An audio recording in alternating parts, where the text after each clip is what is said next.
Welcome back. Get to be back. See you, First Angel. chapter, right? All those elements. We went to the earth, the fire, the water. Now, the wind, the air, this breath. Expensive.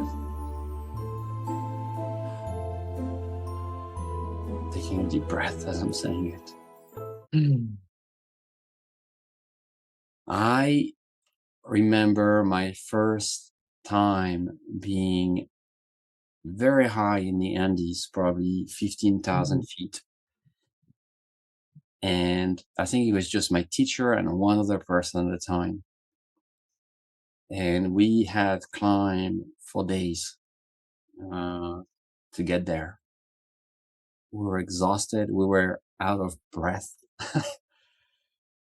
And it was very difficult. The last 50 feet to get there took me probably an hour. And I was dizzy. My head was spinning. There's not a lot of oxygen and air there. And I told my teacher, I say, I'm getting really sick. And he said, yes, brother, this is the medicine of the mountain. You're receiving the medicine of the mountain. And that was this shift in perspective. And also this relationship to the breath. We talk about how we take the water for granted last week, but the breath is the same, right? We just think it's there. And I think with the air, right, it's invisible element. We don't really see it. We see it on the trees. We see it moving. So here I am on top of the world. I could see the whole Andes chain going down South America. And there was this moment of realizing that there is this roof above my head of air all around us that's constantly watching us. There's this sky being that I could see from that new lens, that different perspective. And in that cosmology, in the Andean cosmology, the upper world, it's called Hanan Pacha, is the other perspective, the perspective of the elder. When we start seeing things from another point of view, and it's the white air on our head when we get older. It's the white snow, the glacier on top of the big mountains. It's associated to the white color, this very clear perspective. And then we had to descend. We didn't stay very long there, probably 20 minutes, and we have to descend. And in that cosmology again, there is this idea that if you ascend, you need to descend again. We talk about the water doing that cycle, right? But we are, as human beings, like the deer sit in the north in that cosmology. The deer grow its antler every year, a new point, and then shed its antler, a bit like a baby. He has no antler anymore, no defense. And the only way he can learn more is by letting go. And that's really, for me, the teaching of the wind and then the air as what's beyond the mind. It's about wisdom and not knowledge. And here we're in a world that constantly want more knowledge. It's like we're growing bigger antler, but we don't want to shed them. And there is something really important to understand in the teaching of the wind, which is that cycle, that breathing in and breathing out, that constant shedding and return. And the wind is this prayer of connection too. We share one breath, not just with human beings and animals, but with the plant kingdom, with the trees, with the earth, with the ocean. I think 30% of the oxygen in the world comes from the ocean, from the phytoplankton. So that breath that I'm taking right now, a third of it, or one breath out of three, is coming from these waters, the life in the waters, and the rest from the trees and the Amazon forest. So that's this prayer of unity. That's this interconnection with all beings that is literally in every moment, and that we cannot live without. We cannot hold our breath more than a few minutes. I mean, some people can do a bit longer, but that's the element that we constantly need. That's our food. That's really keeps us alive. We can stay without water for 4, 5, 6 days, we can stay without food for up to a month, I think. The wind, air, breath, just a few minutes. The prana, it's life. Mm. So many images come to me when you're sharing there. And my grandfather had a funny teaching. He was very intelligent, had a lot of wisdom, and also very intelligent. And he would always say that he'd love to take his students up to the mountains if they talk too much, to recognize I how understand they this. were to recognize how they were wasting breath. Mm. They didn't even recognize that they were letting go, not of even things that had value, but it was just noise, so that they would come to an ability to know how to really share and ask and be received, and how precious that breath was. The other image I had was, I just saw, how Mount Everest has become a landfill almost, with all the people just leaving all their trash. And so here's humanity going up to be enlightened, and what do they bring? Trash, you know?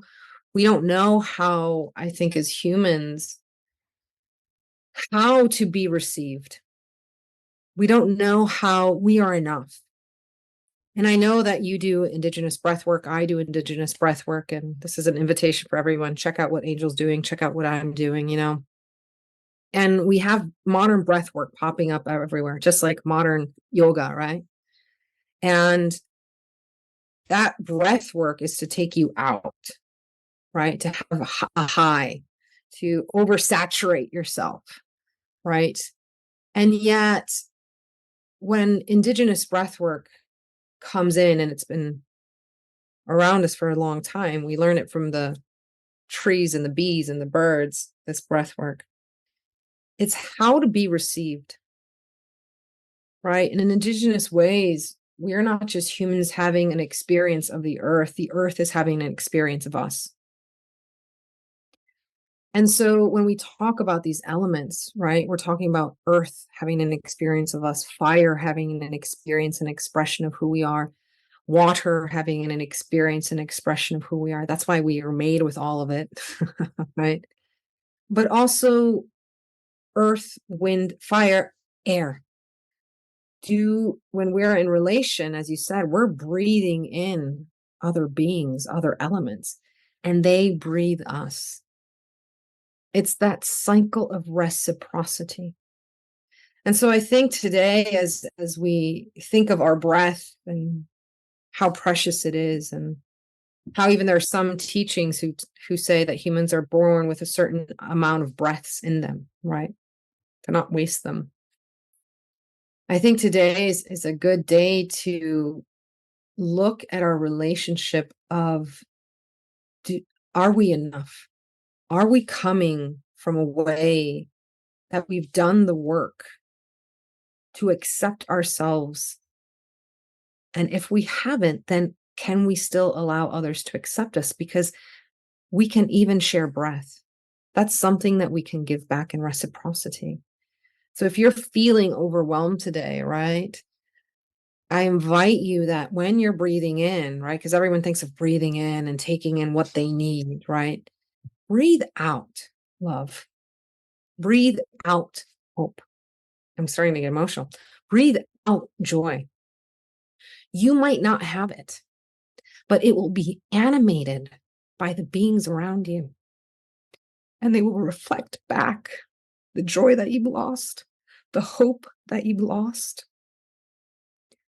and fill your lungs with the creation of the world and of possibilities of being one of the many creatures on this planet who breathe in relationship.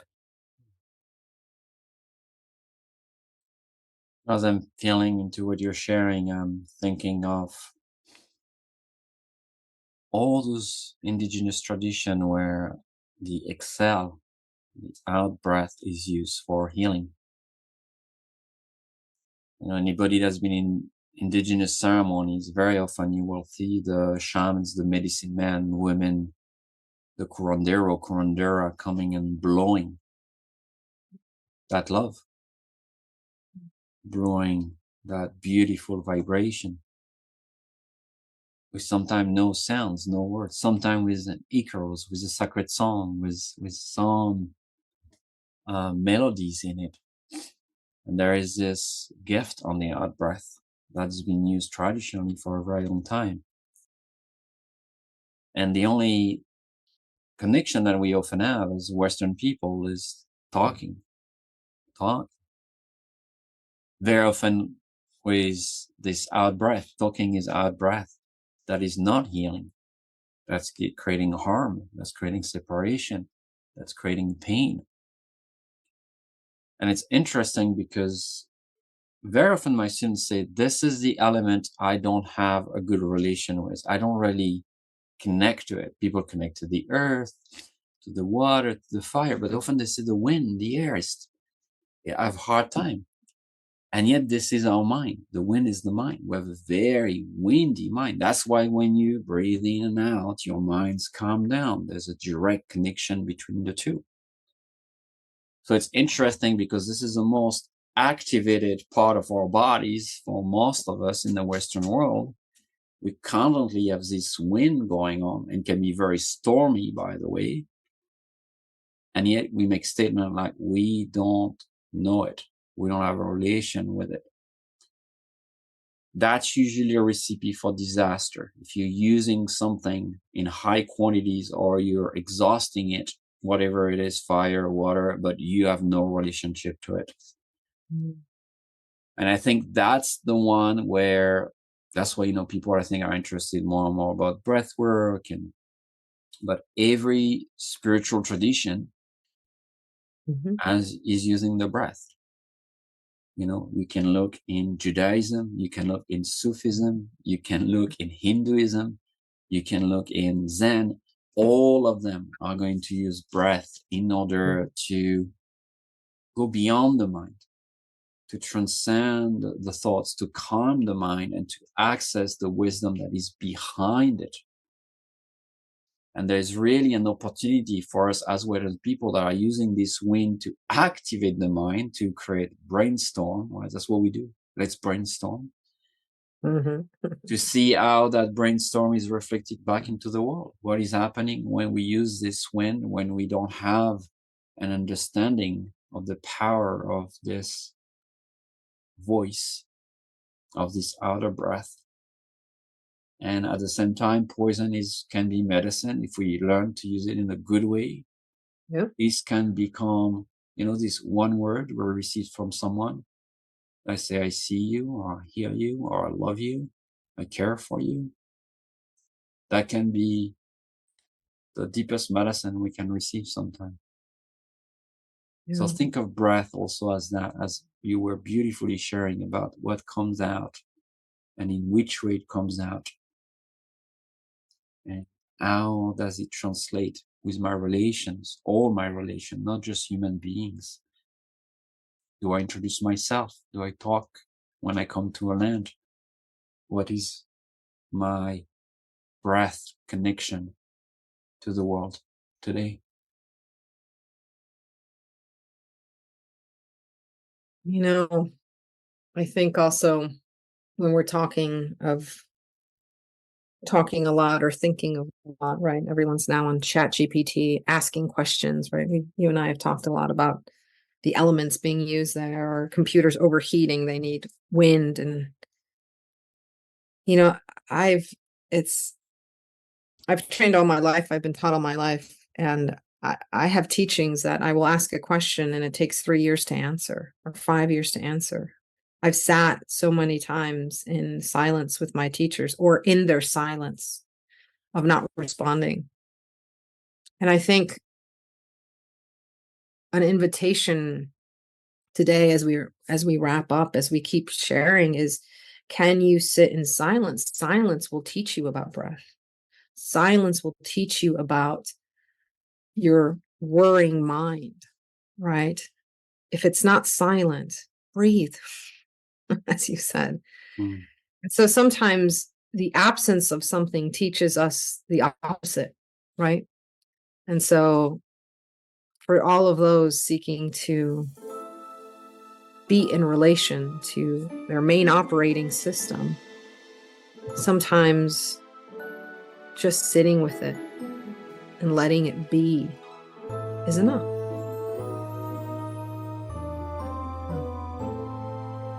Thank you, Angel. So many teachings today. Yeah, beautiful. Thank you, everyone.